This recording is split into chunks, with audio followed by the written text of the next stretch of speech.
Alhamdulillahilladzi hadani lihada wa ma kunna linahtadiya laula an hadanallah. Asyhadu an la ilaha illallah wahdahu la syarika lah wa asyhadu anna Muhammadan abduhu wa rasuluhu la nabiyya ba'd.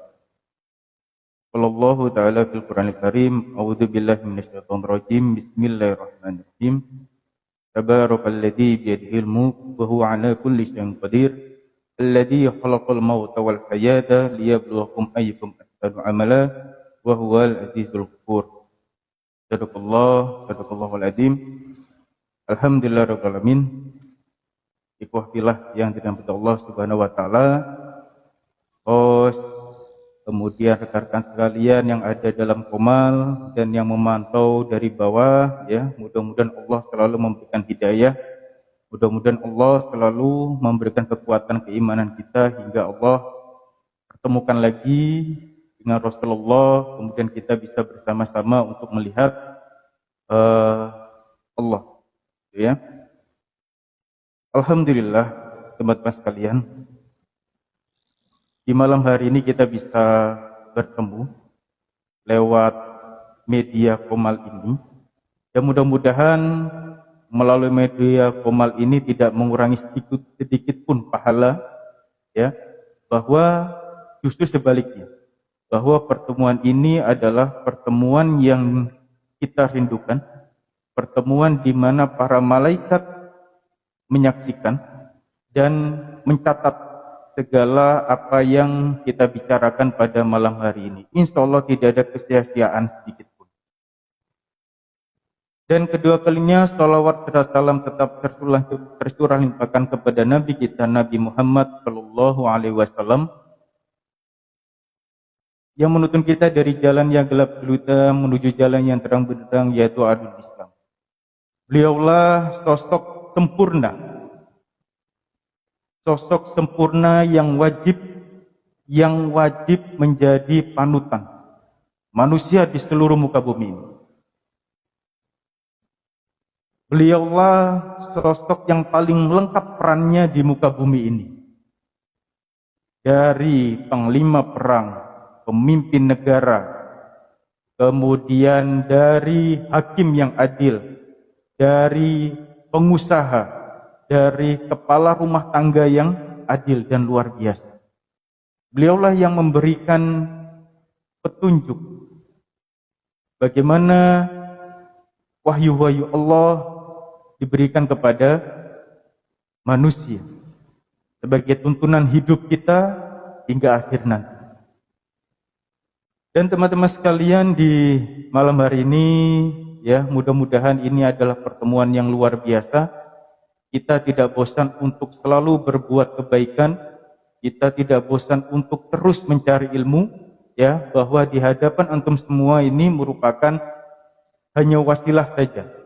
Ya, hanya wasilah saja yang Allah berikan sedikit ilmu untuk disampaikan.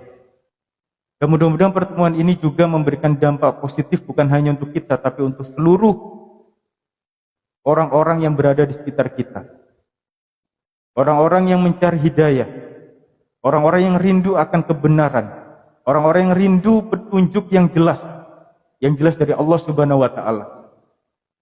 Ya, orang-orang yang merindukan syafaat, ya, orang-orang yang merindukan ajaran yang benar, ajaran kebenaran, ajaran memberikan sesuatu yang berdampak untuk hidupnya di dunia dan akhirat.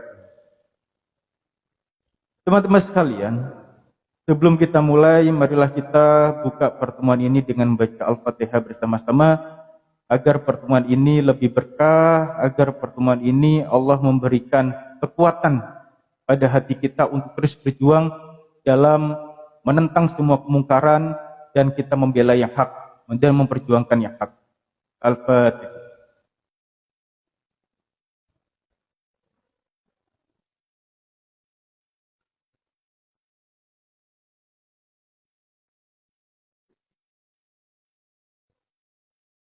Baik, ikhwah yang dirahmati Allah Subhanahu wa taala, ya. Tema kali ini adalah melanjutkan materi yang kemarin. Ya, tema yang kemarin yaitu mengenai problematika umat kontemporer. Ya. Jadi teman-teman sekalian, para pendengar sekalian, dan orang-orang soleh dan soleha yang ada dalam Komal pada malam hari ini, ada hal yang menarik ketika kita membahas mengenai problematika umat kontemporer. Ya. Sedikit kita flashback materi yang kemarin. Ya. Ada satu hal yang penting mengenai materi problematika umat. Kita akui dan kita yakini, ya, bahwa Islam adalah sempurna. Ya, Islam sempurna, tidak ada kurang apapun. Tidak ada kurang apapun. Dan itu tidak hanya diyakini oleh orang-orang Islam saja, tapi non-Islam juga mengakui itu. Yang pertama, Islam adalah sempurna. Yang kedua adalah umat Islam. Ketika kita berbicara umat Islam, ya, selalu ada hal yang kurang atau selalu ada sesuatu yang salah. Maka dari itu ketika kita berbicara Islam, maka kita tidak boleh melihat umat Islam.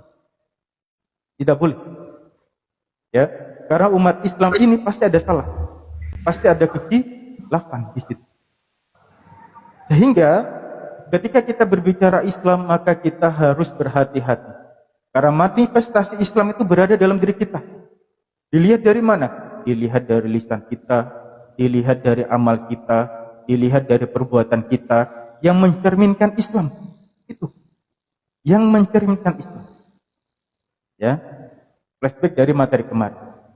Nah, tema hari ini, teman-teman sekalian, adalah kita berupaya untuk mengurai, ya, mengurai. Kira-kira dampak apa? Ya, kenapa umat Islam ini mengalami kemerosotan dalam bidang akademik, dalam bidang akhlak, dalam bidang pengetahuan, dan dalam bidang apapun itu. Kenapa Islam mengalami hal itu? Turun. Ya, padahal kita tahu, ketika dalam masa peradaban Islam, ya, sepertiga benua dikuasai oleh Islam. Bagaimana mereka merasakan kenyamanan, kedamaian, dan peradaban yang sungguh luar biasa. Tidak ada yang merasa dihakimi. Tidak ada yang merasa, oh ini tidak adil, tidak ada. Semuanya merasa adil. Poinnya di sana. Ketika mereka benar-benar untuk menerapkan Islam. Lalu dengan kondisi saat ini teman-teman, bagaimana ini bisa terjadi? Ya, kita flashback, kita mencoba untuk mengubah, untuk membuka sejarah. Ya, kenapa umat Islam mengalami hal seperti ini? Ya, tentu ini merupakan salah satu kesalahan kita bersama. Ya, kesalahan kita bersama karena kita lalai. Kuncinya di sana. Ya, kuncinya adalah di lalai. Manusia itu imannya naik turun. Kadang naik, kadang turun, naik sedikit, turunnya ya berlebihan, naik lagi seperti itu. Itu adalah fluktuatif. Keimanan, kondisi keimanan setiap umat Islam. Ya, maka dari itu mereka mengambil posisi ketika iman lemah, ketika kondisi umat Islam lemah, mereka masuk. Ya, tapi sebelum itu kita bahas dulu. Kenapa mereka berupaya untuk merancang hal yang sedemikian rupa? Salah satunya adalah bagaimana umat Islam ini hancur. Tapi tidak akan mungkin umat Islam hancur. Itu sudah janji Allah. Ya. Kita mencoba flashback. Ya. Ketika itu ada masa yang namanya masa renaissance atau masa pencerahan. Ya. Ketika itu semua mengalami kondisi yang sangat berantakan dari sisi apapun. Ya. Dari sisi apapun mengalami kondisi yang berantakan. Ya, ketika itu khalifah Islam sudah tidak ada. Ya, maka kondisi ini, kegelapan itu luar biasa. Ya, luar biasa. Mencari petunjuk di mana-mana dan lain sebagainya. Ya. Kenapa ada masa pencerahan ini? Karena masa kegelapan itu. Ya, siapa yang menyebut masa pencerahan ini? Ya, mereka sendiri, bukan umat Islam. Ya, umat Islam tidak menganggap ini sebagai masalah.